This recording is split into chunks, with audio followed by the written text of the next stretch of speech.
So I feel my life is filled with Matthew Rhys at the moment because I just watched Cocaine Bear, where you were unrecognizable, I must say. And I saw screeners of Extrapolations, and then, of course, Perry Mason. Oh, my God, you poor thing. This is terrible. So how do you feel yourself? Do you feel that your career is going pretty well at the moment? Or...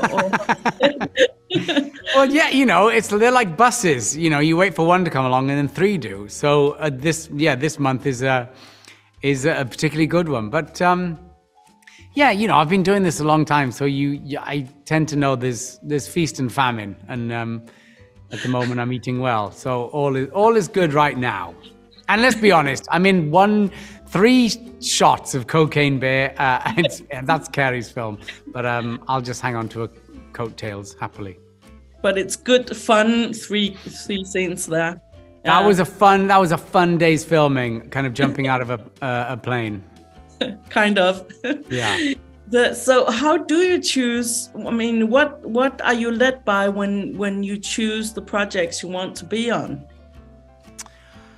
Oh, there's any number of things. Where it shoots, who's doing the catering, things like that. No. You know, I've always maintained you ultimately go with the script. If the script engages you, it's something you want to know how it ends, you're concerned about those characters, then I'll always do it. If the script is right, I'll always jump in.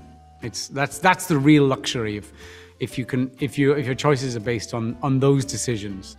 And certainly when Mason came along, initially, you know, I was told they're going to remake Perry Mason. I was like, oh my God, you can't remake Perry Mason.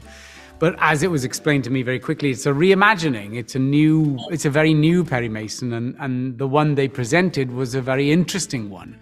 You know, the backstory they gave him made from very interesting choices in his present. So it was a gift of a part and a gift of a project. He's a very haunted, troubled soul, isn't he? In your version of it, taking on a role that Raymond Burr is so famous for and did so many times now. Did you look to his version and how he did Perry Mason, or did you not look at all? I didn't look at all because I know from past experience, I've done other projects that have been set up by other actors, and I know what I'm like subconsciously. I will mimic or I will copy or impersonate, whether I'm aware of it or not. So I made a very clear decision very early on not to watch any of the originals, because I just know somewhere in the dark recesses of my brain, I would be kind of doing something, because I steal from everything else. I would be doing something from that would find its way to this Perry Mason, where someone would just say, he's just copying Raymond Burr. Yeah. So I didn't. So you certainly are not in this version, in this series. Do you have a special method or technique you work with, or you always do, to get to understand your characters? The technique that I've always used was something I learned in college. It is based on Stanislavski, you know, which is sometimes misuses the method, but it's just a kind of. It's just like it's a great toolbox whereby sometimes if it's not coming to you instinctively or naturally, you can call on this kind of script analysis that it just helps you break down who these people are, why they do what they do. It's basics really, but it also allows you to turn the switch on and off. I've never been one who kind of takes it home or finds it hard to turn it off. It makes the switch bigger and better and far easier to use. Right.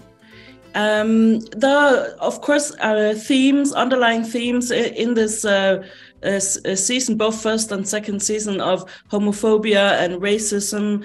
And you are also executive producer, I saw. I mean, was it important for you and all the guys behind it, that it had relevant themes for today?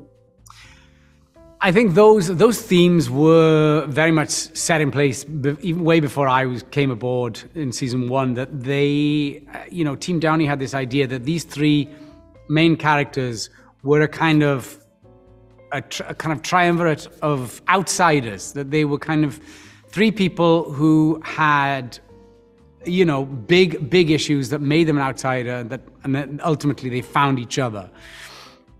And also especially with the bigger themes of race and racism in the show, I just think they saw that as an opportunity to shine a light, sadly, on some elements that haven't evolved over 100 years, and they certainly shone a light on that.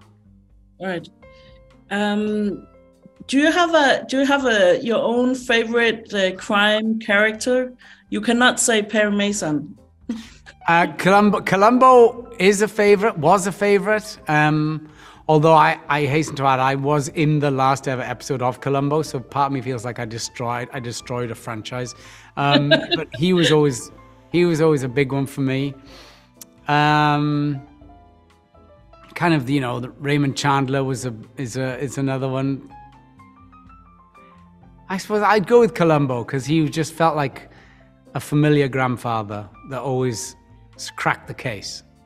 And then I can say just one more thing. The first time he said that to me, it stopped me in my tracks when he actually said, "I'm sorry, just one more thing." And my last thing here is that I know from interviews that you say always that you still struggle with your American accent. Is that still a struggle, or does it come more naturally now?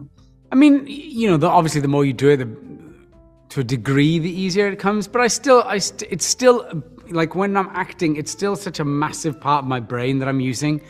You're always kind of filtering and analyzing yourself, the sound that's coming out of your mouth, that you sometimes forget what you're meant to be doing. Or maybe, you know, some might argue it stops you from acting because you're doing something that kind of takes away the filter of looking at yourself.